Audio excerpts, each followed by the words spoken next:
It is nice to have an opportunity to visit. You are knowing what you are wanting. You are appreciating the contrast of your time and place. You are lying. You forget we read your mind, or more importantly, your vibration. But you are willing to admit that contrast is a good thing because it causes you to focus, and focusing is creating. Yes, it is, even more than what you move around with action. You are the creator of your experience, and you create through focusing your thought. So when you are pondering, you are creating. When you are imagining, you are creating. When you are remembering, you are creating. When you are pretending, whenever you are focusing, whether it is past or present or future, you are creating. To understand that creating is really a 3-step process, that the contrast helps you to give birth to step 1, which is the birthing of a desire. And so contrast helps you do that, doesn't it? Don't you always know more clearly that you want more money when you don't have enough? Or that you want to be well when you don't feel so well? Or that you want someone to play with when you feel lonely and have no one to play with? And so your desires are born out of the variety that you're living. And when that desire is realized within you, even before you speak it, you don't even have to speak it. A rocket of desire emanates from you because remember, you are vibrational beings, and you transmit your rocket, and your rocket precedes you into your future experience. We call it a pre-paving rocket. And source energy, who understands the nature of your creation, focuses upon that rocket too. And your future satisfaction, your future gratification, your future creation is worked upon and added to, and is beginning and is expanding and is yours. Not only does that rocket precede you, but it dovetails with every other rocket that you send off. So your future experience is constantly being formed by your now experience of identifying preference. So when something happens and you don't like it, you send out an automatic rocket of what you would prefer instead. And your future experience, it would be nice if you could see it in some ways, although knowing what we know about you, you'd all be looking there instead of here. And here is where all of your power is. And so we are really not wanting to turn your attention too much to this floodgate of well-being and source energy that is surrounding the nucleus of the desire that you have set forth. In other words, if you could see an aerial view as we see it, you would realize that your future experience is filled with all of the things that you've been launching into it. That's step 1. Contrast makes you want stuff, so you ask. Step 2 is not your work. That's the part we were telling you about, where source energy focuses upon what you're asking for, and the laws of the universe come into place, and the fairies of the universe, as we like to call it, massage and tend to your creations. We would like to tell you that your creations are all being held carefully for you, where they are expanding and thriving, by the way, in a sort of vibrational escrow, just waiting for you to deliberately or indeliberately apply step 3. And step 3 is really what we call this gathering. We've named it the art of allowing. Step 3 is your work. Step 3 is where you find some way, somehow, to become a vibrational match to what you're asking for. In other words, when you ask for more money, the universe says, done. And avenues and circumstances and events begin aligning for you. But when you stand in your now and you complain that you don't have enough money, you hold yourself a vibrational mismatch to the desire that is yours, that is being held for you in vibrational escrow. So it's yours, it's there, but you have to let it in. And the way you let it in is you become a vibrational match to what you're asking for. So you have to focus upon what you want rather than focus upon what you don't want. But that's tricky, isn't it? Because after all, wasn't it contrast? Wasn't it moving around through things wanted and unwanted? And wasn't it the unwanted things that really gave birth to a lot of your desires?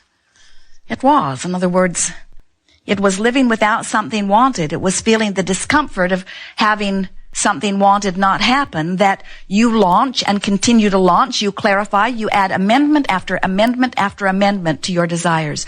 Your desires are changing constantly, and source energy is keeping up with every one of them. The facilities of the universe and source energy, or God, whatever you're wanting to call it, keep up with your creative endeavor. It is our promise to you that there is nothing that you cannot create. No exception. No state of being you can't change, no state of having, no state of doing, nothing that cannot be changed. We would like you to catch a glimpse with us of your future experience, because it is full of all kinds of things that you've been asking for that you have not been letting in. So a gathering like this is really tailored toward helping you to find vibrational alignment with your source energy. And the way you find vibrational alignment with your source energy is by feeling your way there, by being aware of the emotional guidance system within you and realizing that because your source energy is pure positive energy, the heart of you is pure positive energy.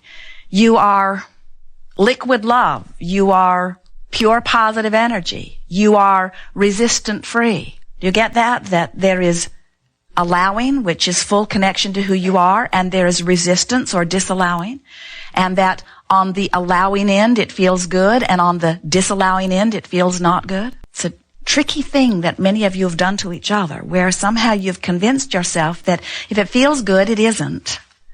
And if there's a lot of struggle and suffering in it, then it's virtuous and worthy. And we say, if it feels good, that means you are achieving vibrational alignment with the whole of that which you are. Negative emotion, that empty feeling of negative emotion, whether you call it fear or anger, the more severe it is, the emptier it feels. But can't you feel that it is the disallowing of who you really are that you are experiencing when you are in the midst of negative emotion? So we're not here to encourage you against negative emotion, because we think negative emotion is helpful any more than we would want you to put Novocaine in your fingers so you don't feel the hot stove. It is helpful to know what you are doing vibrationally. What we are encouraging is that you be aware of how you are feeling, and more important, you are aware that the vibration, which is your point of attraction, and the way it feels are always a match. We're going to talk a lot today about emotions, and we'll show you, if you're wanting, how to move up the emotional scale.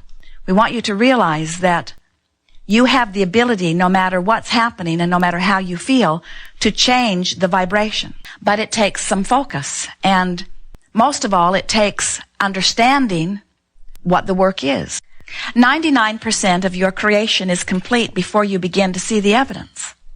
In other words, you've lived life, you've launched rockets, source has received your rocket, law of attraction has acted on your rocket, actualization is beginning to form around your rocket of desire, but there's no physical evidence yet. So if you're counting on the physical evidence before you cheer up, then you have a sort of gap, don't you?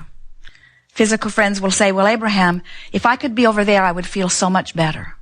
And we say, we know, but you've got to feel better before you can get over there. And they say, well, can't I just be the one exception in all of the universe? Can't you just make it better? Can't you change the circumstance so that I can feel better? And we say, it's an inside job. You've got to find a way to shift your vibration, and then whatever it is you've been asking for can flow easily into your experience. So now, here's the most important part of all of this, and really a sort of leading edge place for many of you. For most of you are not aware of this, and as you hear it and think about it and play with it over the next few days, so many things are going to fall into place for you. So many things that you have been holding yourself apart from for no good reason will begin to flow into your experience. In fact, an avalanche of stuff you've been wanting is lined up right outside your door. And when you open the door a crack, all kinds of things will begin flowing in. We were visiting with a woman recently who was experiencing, even in the moment that we were talking with her, very much pain in her hips. She has arthritis. And she said the pain was nearly constant. It varied in degree, but it was severe. And we said to her, you know, there are two journeys that you are living concurrently at all times. There's the journey that is already manifested that you're observing and talking about. In other words, there's the stuff that is manifested that you call reality. We call it reality, but you call it reality. It's more important to you than it is to us because we know how temporary it is. We know how changeable it is. We know that it's only the platform from which you launch more rockets of desire. And we know that your now reality is the time in which you adjust your vibration in order to open the door more than a crack to allow more of what you are wanting in. So we don't want to give reality as much attention as you do. We want to call it reality. Temporary reality. So we said to this woman, you have two journeys that are running concurrently. You've got the reality or your awareness of what has manifested.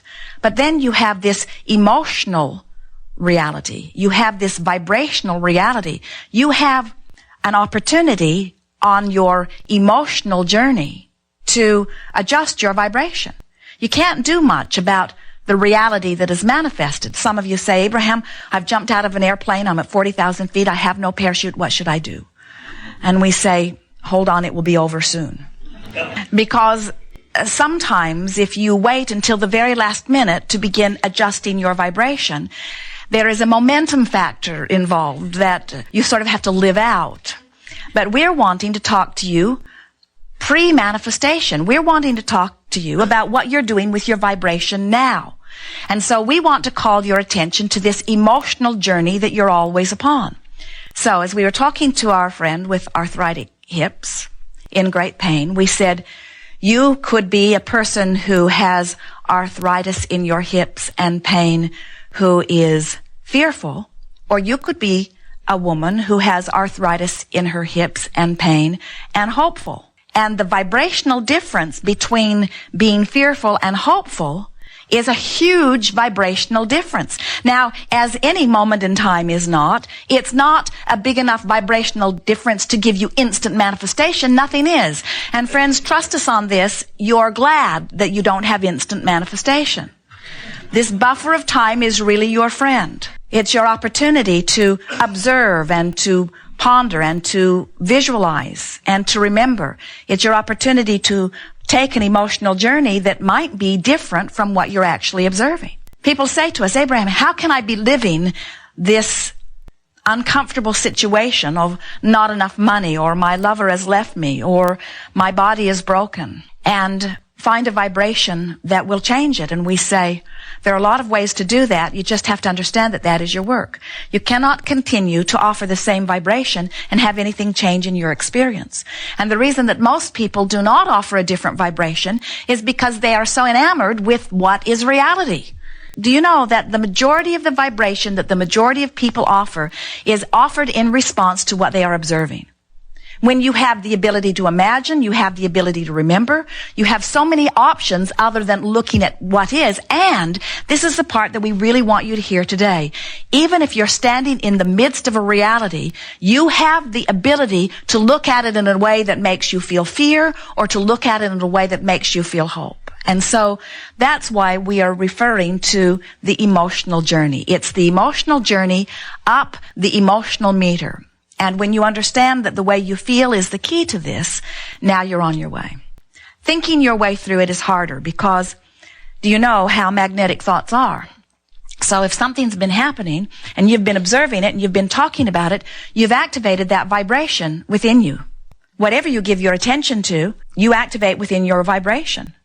We want you to make friends with your vibration wherever it is. In other words, we want you to understand the vibrational nature of whatever it is that you've been thinking about, and understand that it is illogical, it cannot be done, it defies the laws of physics for you to be offering a vibration of despair and all of a sudden jump over to a vibration of appreciation. Those vibrational frequencies are too far apart. You can't set your radio dial on 6:30 a.m. and hear what's being broadcast on 98.6 FM. The frequencies have to match up. And so when you've been focusing upon something that is causing you to feel the emotion that is evidence of the vibration of despair or fear, you don't have access to those thoughts that feel like appreciation, not in that moment. Joseph Campbell gave you some wonderful words. He said, follow your bliss. And we have never heard words spoken that are more accurate to what we know about your guidance system and who you are and what you deserve and what you're worthy of. And if you could do it, would lead you to the fulfillment of your reason for being here and for a joyful life every day, all day. Following your bliss, that is very good advice.